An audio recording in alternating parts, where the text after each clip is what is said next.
Hi everyone, this is Fake Hair Mama. Thanks for joining me today. Today I'm going to be sharing 6 tips to help that itchy feeling when you're wearing your wigs. Today I am wearing a wig by Vivica Fox. She is in the color P2216 and she is in their everyday collection, and this is AW Fajar. So this is my newest addition and I am loving her. Still got to trim her bangs a little bit, but let's get going with those tips. So first thing is wig cap size. So before you order your wig, you want to make sure you have your measurements done correctly. If you should be looking for petite wigs, average size wigs, or large cap wigs. The biggest thing you want to avoid is a wig cap shifting on your head. And speaking of wig caps, you want to, most wigs will have adjusters in the back. This one has the hook adjusters, but there's different areas along the nape of the wig that you can adjust the wig smaller or larger according to your head circumference. Also, if you have these hook adjusters, you'll want to sew them in place so they're not coming unhooked on you while you're wearing the wig. That would not be a good thing.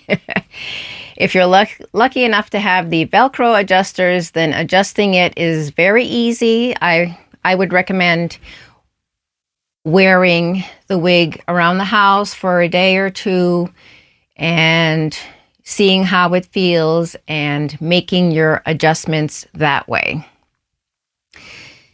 Also, with my head measurements, I always feel like I have extra of the cap in the back, like I can pinch sometimes, depending on the wig, I can feel an extra 2 or 3 inches of fabric or the wig cap that I can pinch together. And so just having that extra fabric back there shifting back and forth can also cause some itching. And I do have a video on making your wig cap smaller, a reversible method, that is simple sewing method. And if you're interested in that, I will leave a link down below in the description box.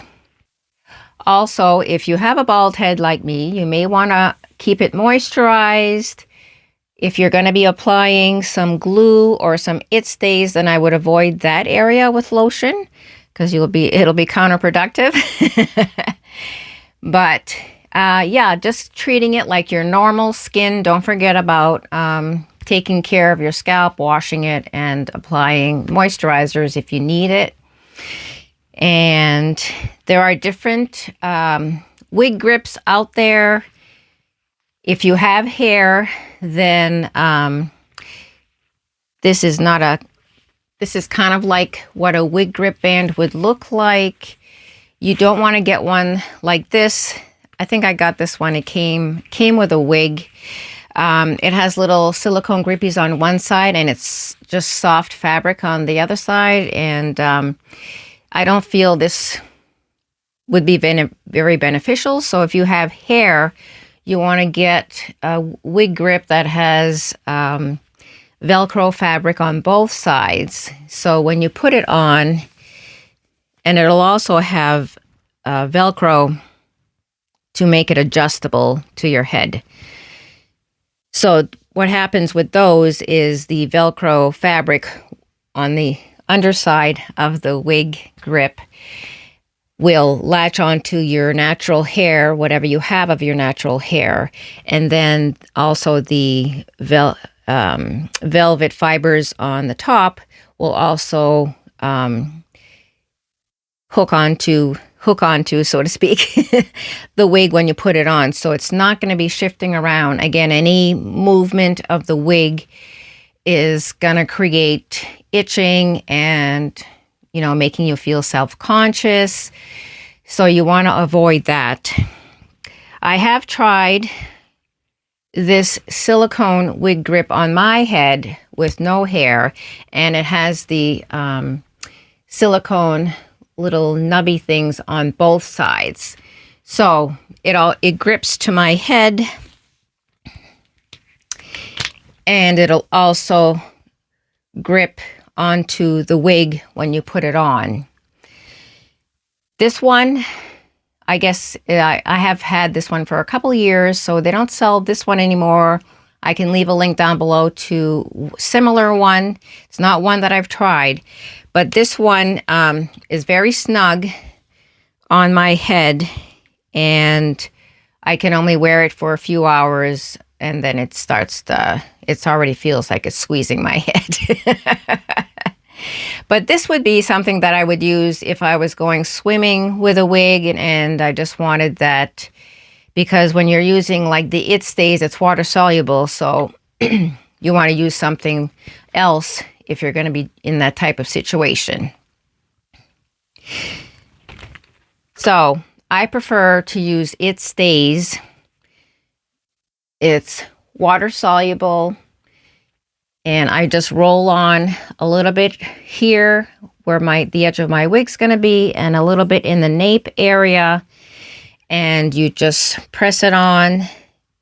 Once you have your wig on, you just press it for a few seconds, and once it dries, it's secure. You don't have to worry about it. If you're going to be in a situation where you're doing a lot of sweating, then yes, it may fail you. So I know there are other glue products out there, and some of them need some type of solvent to remove the glue. I prefer to use this because it's a more natural approach, and I really don't care to use the chemicals in the other stuff. But if you really want that security, and you don't have to worry if you're going to be sweating or not, then that would be an option as well, using some of the other glue sprays or gels. Another issue that I've had, and part of this is related to my eczema. I tend to have eczema sometimes on my forehead, sometimes where my eyebrows go, and I like to wear wigs with bangs a lot of the time, especially the wigs with the straight bangs. I feel like they're just stabbing my head and creating an itching sensation. So what I do in that case is try to thin out the bangs just on the end of the bangs, and again, securing the wig. I tried for a period of time not using the It Stays, and my wig would just drive me crazy the whole night that I was at work. So once I went back to using the It Stays, it was like night and day. It was like the same wig was comfortable all night because it wasn't moving around, making me itchy on my forehead. And as most of you know, I have to draw on my eyebrows because I have no eyebrows anymore. So if I am having some itching there and I feel like I just need to stop that sensation, then I'll just take my finger and press my nail into that area like a couple times. So I'm not smudging my eyebrow or removing any part of it, and it stops that sensation. I'd be curious to know, are there any strategies that you've tried that have helped stop that itchy feeling? If there are certain types of wigs that make it worse for you, I'd also like to know that. I think the whole community would like to know that. So those are my 6 tips for today. I think the biggest thing is whatever you can do to secure that wig and keep it from moving around is going to help you immensely with that itchy feeling. And I know some people's scalps are more sensitive than mine, and you need a softer fabric there against your scalp. And I recently had the flu, and I was sore from head to toe, so I was just wearing hats that week comfort was the priority. I want to thank you for joining me today. Please like and share this video and subscribe if you haven't already done so. And we'll see you next time. Bye.